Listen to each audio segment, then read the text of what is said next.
As a senior manager, do you ever feel it takes you too long to explain yourself in English? You lose your main point and your confidence starts to disappear. Today, I'm going to share with you 4 simple language structures to help you get to the point faster and feel more confident. Let's crack on. Hello, and welcome back to Confident Business English. If you are a senior manager, you already need English because you work in an international environment, but you lack confidence communicating in some way. You are absolutely in the right place. My name is Anna, and I'm a qualified neurolanguage coach, and I work with senior managers just like you from all around the world every single day. I work with Spanish speakers, French speakers, German speakers, Italians, also people who are expats. So, for example, Brazilian people who are living in the UK, or perhaps you might be a Guatemalan person who's living in New York, for example. I work with loads of different people, and this is what inspires many of the episodes and also the things that you tell me as well. So, what is the pain point that we're trying to address today? That is, I find it really hard to get to the point in English. As a senior manager, you'll know this, your job is not just to explain what's happening and give the facts, but you also need to help people understand what's going on as quickly as possible. Your bosses, executives, shareholders, team members, they are bombarded with information all day long. The easier you make your message to follow, the quicker they're going to be able to understand what the situation is. By the way, just before your inner critic jumps in and says, "Oh, it's me, I'm terrible, I can't communicate in English, I'm never concise, it's all me. This is an extremely common situation, and it's a fact that it's very hard to be concise in your non-native language. Your brain is working overdrive, it's just trying to get the basic things done. Being concise falls to the back of the queue. So please welcome to the club of millions of other people, including myself, that also fit into this category. What that means, though, is using structures like we're going to have a look at today really help to make your life easier when it's already difficult to do. And look, if this is something that is really difficult for you, you're probably not going to do it very well all of the time, and that's absolutely fine. If you can sprinkle in some little bits of conciseness here and there, that's great. That's progress. It's a little bit better than it was before. The issue can often be, however, you take longer to get to the point, and that can mean that people start to lose attention. You know what I'm saying, when you're in the room and you just feel like people are switching off. Maybe they're getting a little bit impatient, and you sense that, which makes you lack confidence, makes you less likely to want to speak up next time. Repeat that over a series of events, and then you find that you're participating less and less and less. That's the cycle that we want to break. All right, then, let's move on and start having a look at these structures. The first thing on my list, use the phrase "the key point" to tell people your message first. I know if you've been listening to the podcast for a while, you know that I go on and on about this, but it's honestly a phrase that people still don't use. These 3 simple words, the key point, very easy words to say in English. I don't think that's beyond you whatsoever. It also forces you to direct people to what's important. The key point here is, the key point I want to get across is, the key point I need to tell you is, the key point we need to discuss is. Nothing revolutionary, but absolutely works a charm. I know what you're going to say, though. You're going to say, okay, but I can say the key point, that's fine. But then what is the actual key point, right? That for me is a separate exercise. I have a recommendation for you. There is a book which is called Get to the Point. I'll link it in the description box. This helps you think about how you come up with the key point. I can't do that for you because that depends on what you're doing in your context and what the situation is. But it's a really good guide to help you test and see, is what I'm saying actually the key point? Really recommend that one. Very practical, easy to read and easy to get through. Here's an example of a longer version versus a shorter version using the key point. Let's imagine a situation where we're talking about customer feedback. The long version could be, Over the last few weeks, we've been reviewing customer feedback from a number of different markets. We've looked at pricing, delivery times, product quality, and customer service. And after analysing all of the comments, there seems to be one issue that appears much more frequently than the others. And after listening to that, you're like, okay, so what's the one thing that appears more frequently? The short version with that vocabulary could be, the key point is that delivery times are damaging customer satisfaction. So over to you now as well to give you an action. Think about maybe a meeting or a conversation that you have coming up this week. What's one sentence that you want them to remember? And could you lead with that sentence by saying the key point is? Next, moving on, I want to talk about coming to conclusions and using a grammar structure called double comparatives.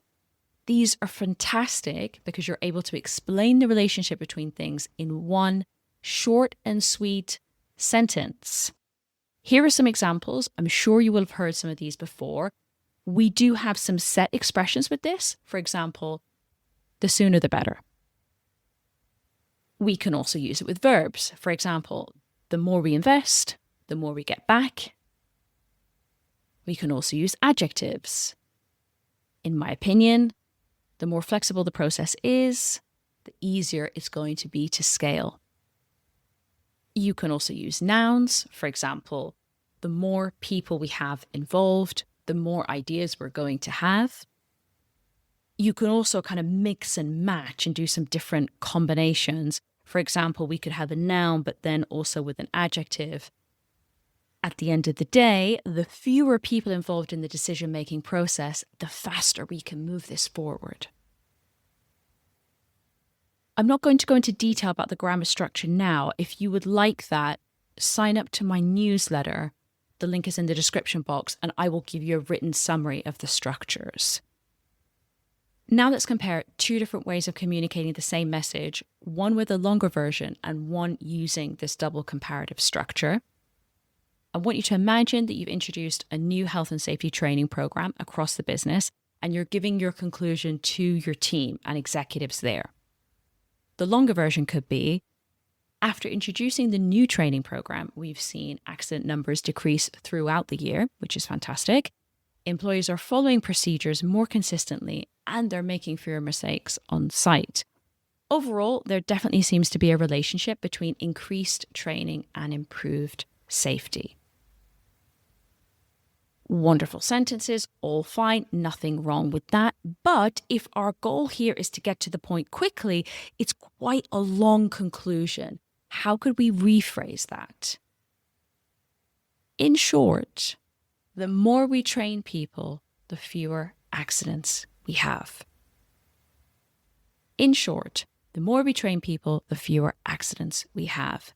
Same idea, fewer words, more impact, and gets to the point quickly. Let me give you another example. This time we're going to be talking about clarifying roles and responsibilities. You're giving your conclusion about this piece of work. The longer version could be, we've noticed that when projects begin without clearly defining responsibilities, teams spend much more time clarifying ownership later, which slows down the delivery. If we rephrase that and we want to get to the point quickly, we could say, in the end, the less clarity we have at the start, the longer projects take. This structure is so simple, but it sounds really executive because what it forces you to do is summarize that relationship and give the underlying principle without going into all the little details underneath. Last but not least, the final structure that is going to help you get to the point quickly and feel confident that you're being concise is creating urgency with the first conditional. As a senior manager, one of the things that you will have to do constantly, and maybe it feels like your whole life is spent doing this, is trying to influence people to take action. Persuading your team, convincing the senior leaders around the table, helping people understand why things matter. It may seem so obvious to you, But if you're not able to express that clearly and concisely, it might be hard to get people on board. One of the simplest and most powerful structures that I encourage my clients to use all the time is the first conditional. The structure is super straightforward. And again, I'm not going to go into it now. I'll put something about that in the newsletter. It could be a sentence, for example, look, if we invest now, we'll be ready for next year. However, if we delay this decision, we're going to miss a huge opportunity here. It's a structure that naturally gets people thinking about the consequences, and you can very quickly get to the point and show people what is the potential downside and what also can be the upside. You are creating urgency with such a simple structure.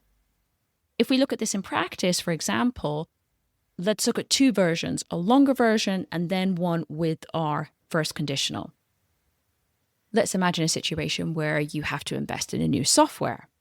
A longer version could be, I think we should probably invest in the new software because it could improve efficiency and it might help us save time over the coming months. However, if we were to rephrase that using our powerful first conditional sentence, we could say, look, in the end, if we invest in the new software now, we're going to save costs all round. Equally, if we don't invest in the software now, we'll fall further and further behind our competitors. One thing I imagine you'll notice, and you probably have somebody at work, right, who you think, wow, they're such a good communicator. They really get to the point very quickly. It's very easy to understand them.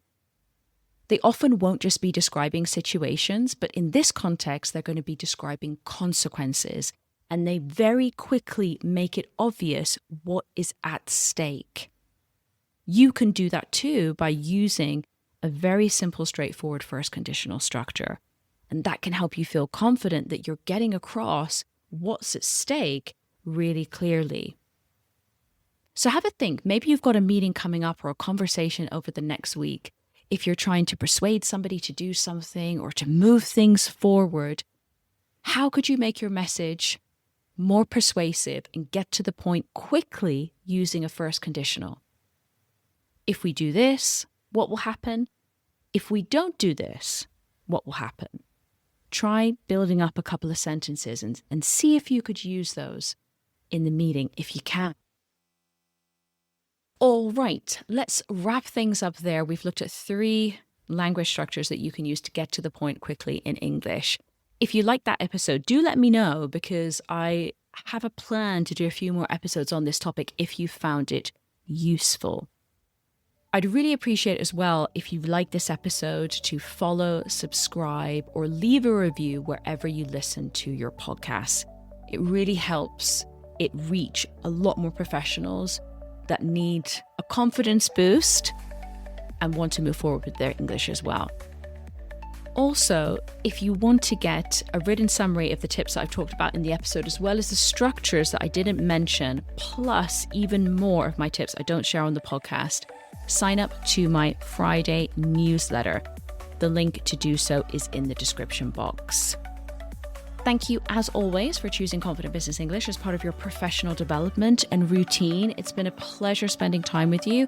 Until next week, keep practicing, keep trying to move forward and push yourself. And I will see you same time, same place next week. Bye-bye.